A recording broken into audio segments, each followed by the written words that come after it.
ये टीवी के मौलाना इस बात को नहीं समझते हैं, आखिर क्यों चंद रुपयों के लिए तुम उन न्यूज चैनल्स पर जाके बैठ जाते हो और पूरे कौम को बदनाम करते हो।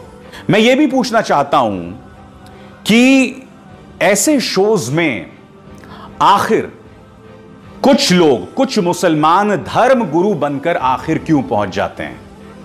आप जानते हैं ट्विटर पर एक ट्रेंड जो है इस वक्त चल रहा है, रेंटल मुल्ला, यानी कि 5-5 हजार में कुछ मौलाना धर्म गुरु का भेष धरकर इन चैनल्स में बैठ जाते हैं। मैं रेंटल मुल्ला तो नहीं कहूंगा, मगर मैं इन्हें टीवी मौलाना कहूंगा।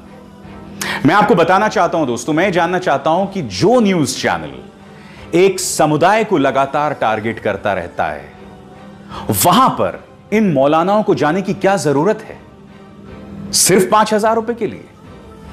क्या आप जानते हैं इन्हें 1 घंटे में गालियां सुनने के लिए जो जाते हैं, इन्हें 5,000 रुपए मिलते हैं, उससे ज्यादा नहीं मिलते हैं। मैं कहता हूं कि अगर आपकी रोजी रोटी भी इन 5,000 रुपए से चलती है तो भाई आप क्राउड फंडिंग करके बात करो लोगों से। यह किस तरह की सोच है मैं ये जानना चाहता हूं कि ये लोग इस नफरती एजेंडे को आगे क्यों बढ़ा रहे हैं। मैं आपको एक मिसाल देता हूं। कुछ दिनों पहले एक मिसाल सामने उभर कर आई थी कि एक मुस्लिम लड़की गीता के श्लोक पढ़ रही थी, और यकीन मानिए दोस्तों, जब वो लड़की गीता के श्लोक पढ़ रही थी ना, तो बहुत खूबसूरत लग रहा था।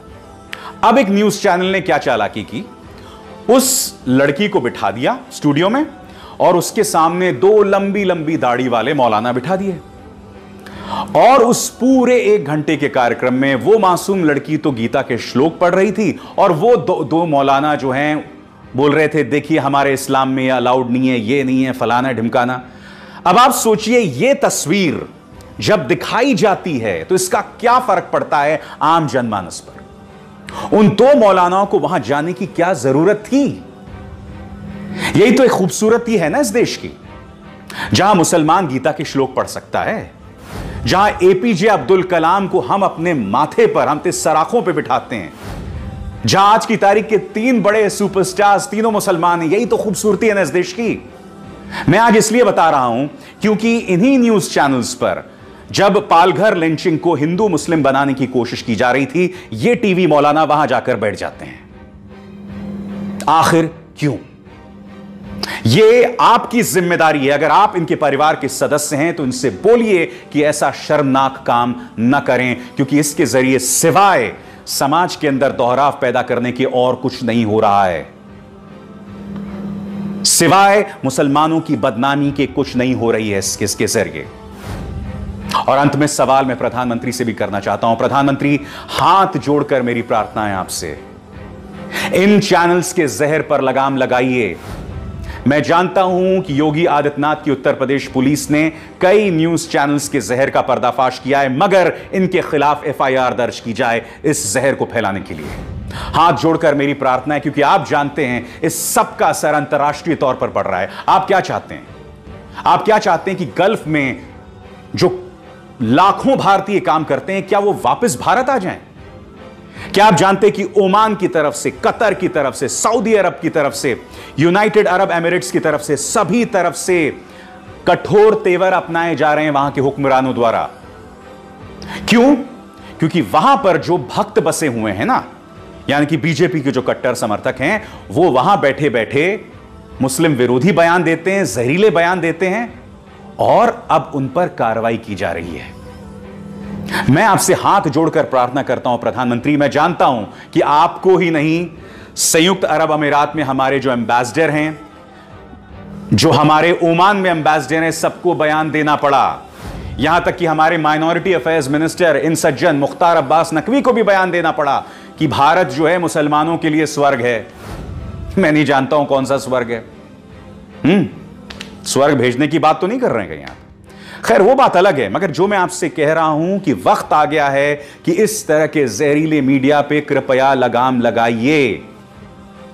जी हां, लगाम लगाइए। उसके अलावा कोई चारा नहीं है। देश चल नहीं पाएगा।